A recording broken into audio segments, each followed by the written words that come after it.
तो करंटली हमारे clash in Italy की एंडिंग निकल के आ रही है और यही नहीं हमारे डीन एम्ब्रोस की रिटर्न को लेकर अपडेट निकल के आई है और यही नहीं यार हमारे एलन नाइट के किंग ऑफ द रिंग बनने को लेकर भी न्यूज़ निकल के आ रही है। तो भाई आज की इस वीडियो में कमाल कमाल के अपडेट्स और न्यूज़ है जिनके बारे में हम लोग बात करने वाले हैं। तो इस वीडियो में तो मज़ा आने वाला है। जहाँ पे अगर मैं सबसे पहले स्टार्ट ही कर लेते हैं हमारे स्मैकडाउन से, तो करंटली यार हम कल के स्मैकडाउन के लिए ड्रू मैकिंटायर और रैंडी ऑर्टन ये दो के दोनों बंदे शेड्यूल्ड हैं जो कि हमें कल देखने के लिए मिल सकते हैं। हाँ करंट ये दोनों के चांसेस आ रहे हैं कि हमें कल देखने के लिए मिलेंगे। और अगर यहाँ पे रैंडी ऑर्टन रिटर्न करता है तो वो तो हमें पता है किसके लिए करेंगे, लेकिन ड्रू मैकिंटायर का यहाँ पे देखना पड़ेगा कि आखिर वो अब किसके साथ स्टोरी लाइन चलाता है, क्योंकि लास्ट उनकी स्टोरी लाइन तो जेकब फॉर्ड के साथ चली थी जहाँ तक मुझे याद आ रहा है। तो और फिर इसके अलावा हमारे एक्साइम वर्सेस डोमिनिका मैच ऑफिशियल हुआ पड़ा है कल के स्मैकडाउन के लिए। यहाँ पे अगर मैं बात करते हैं मैच में जीत कौन वाला है, तो मेरे हिसाब से यहाँ पे डोमिनिक मिस्टीरियो सिंपली अपनी चैंपियनशिप को रिटेन ही करने वाला है। और फिर इसके अलावा हमारे यहाँ पे सैमी ज़ेन भी देखने के लिए मिल सकते हैं जो कि आके ये बात बता सकते हैं कि आखिर इसने अपना हील टर्न क्यों किया, यानी कि इसने क्यों मुंह मोड़ लिया कोडी रोड से। और फिर इसके अलावा अगर हम कोडी रोड्स के बारे में बात कर ही रहे हैं तो कल के हमारे स्मैकडाउन के लिए हमारे गंथर और कोडी रोड्स दो के दोनों एडवर्टाइज हैं कि हमें ये दो के दोनों देने के लिए मिलने वाले हैं। और यहाँ पे हमें या तो इन दोनों के बीच ब्रॉल देने के लिए मिलेगी या फिर हमें इन दोनों का एक नॉर्मल सा प्रोमो कट देने के लिए मिल सकता है।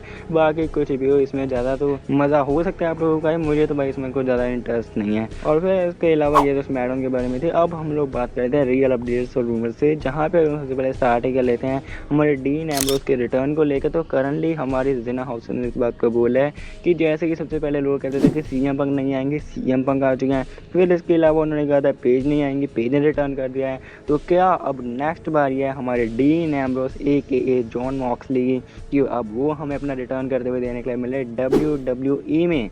तो देखो यार करंटली अगर मुझसे पूछोगे तो यहाँ पे हमारे डीन एम्ब्रोस अभी तो नहीं आने वाले, यानी कि इस ईयर तो नहीं, क्योंकि करंटली उनका जो कॉन्ट्रैक्ट AEW में चल रहा है वो इतने जल्दी एक्सपायर नहीं होने वाला। अभी आपको 1-2 साल तो आपको कम से कम वेट करना ही पड़ेगा अगर डीन एम्ब्रोस रिटर्न करता है। ये भी उनकी मर्जी के ऊपर है कि उनको रिटर्न करना है WWE में या फिर नहीं, ये भी उनके ऊपर है। बाकी यार मैं तो कहूँगा डीन एम्ब्रोस एक बार तो यार आ जाओ यार कम से कम। और फिर इसके अलावा अगर हम लोग नेक्स्ट बात कर लेते हैं, हमारे रेसल बैश ने अभी के टाइम पे इस बात को बोला है कि फिन बैलर के पास स्टिल ये रिकॉर्ड है सबसे ज़्यादा जल्दी वर्ल्ड चैंपियन बनने का। यानी कि मैं आपको बताना चाहूँगा फिन बैलर ने जब मेन रोस्टर में अपना डेब्यू किया था उन्होंने सिर्फ 27 डेज में ही यूनिवर्सल चैंपियनशिप को विन कर लिया था। और आज तक कोई भी ऐसा सुपरस्टार नहीं आया जितने इतनी जल्दी मेन रोस्टर में डेब्यू करके वर्ल्ड चैंपियनशिप को हेल्ड किया हो। तो हाँ वो बात अलग है, इसके बाद वो कुछ ही टाइम के बाद उन्होंने अपनी चैंपियनशिप को छोड़ भी दिया था।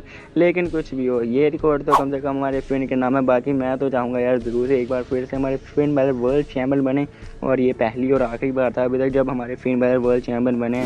और फिर इसके अलावा अगर हम लोग इसके बारे में बात कर रहे हैं तो मैं आपको एक और कमाल की अपडेट देना चाहूँगा। तो करंटली हमारे रोमन रेंस ने इस ईयर 4 PLE में कम्पीट किया है, रॉयल रंबल, रेसलमेनिया, बैकलैश और क्लैश इन इटली में वो कम्पीट करने वाले हैं।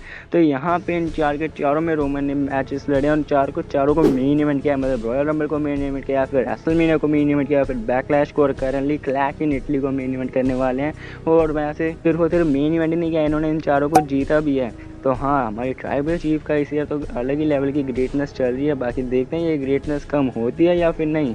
और फिर इसके अलावा अगर हम ग्रेटनेस कम होने के बारे में बात कर ही रहे हैं तो यहाँ पे करंटली हमारी ऐसी अपडेट निकल के आई, एक रूमर निकल के आया है कि इस बैकलैश में हमें हमारे ऊसोस ज्वाइन करते हुए देने के लिए मिल सकता है जेकब फार्टू को, जिसके बाद हमारे रूमर रेंस हार जाएंगे अपनी वर्ल्ड हेवीवेट चैंपियनशिप को।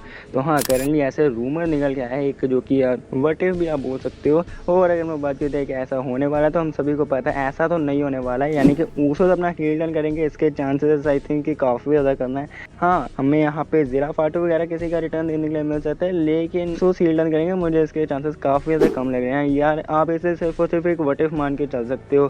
और फिर इसके अलावा अगर हम लोग नेक्स्ट बात कर लेते हैं तो करंटली आप यहाँ पे उन सुपरस्टार की पिक्स को देख सकते हो जो कि बस एक ही चैंपियनशिप दूर है ग्रैंड स्लैम चैंपियन बनने से। जहाँ पे अगर मैं बात करता है मेरे हिसाब से कौन कौन बनने वाला है, तो देखो यार सीएम पंक, ड्रू मैकिंटायर, कोडी और डीमन प्रीस्ट। ये सब तो भाई बनने वाले हैं, यानी कि ग्रैंड स्लैम चैंपियन, ये बात हम कंफर्म मान के चलो। बाकी हमारे शेमस का भाई कुछ कह नहीं सकते क्योंकि करंटली तो ये डब्ल्यूबी में नहीं आ रहे हैं।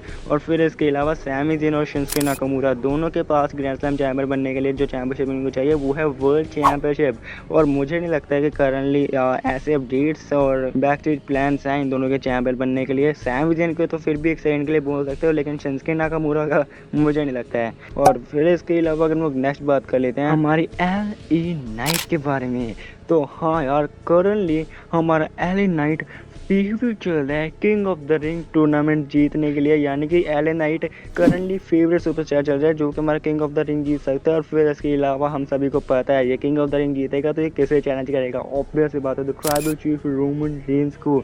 तो करंटली मैं अगर सच्ची बोल रहा हूँ तो अगर LA night king of the ring जीतता है ना तो मैं तो इससे काफ़ी ज़्यादा खुश हो जाऊँगा क्योंकि इसके साथ ना LA नाइट का एक लेवल अप हो जाएगा।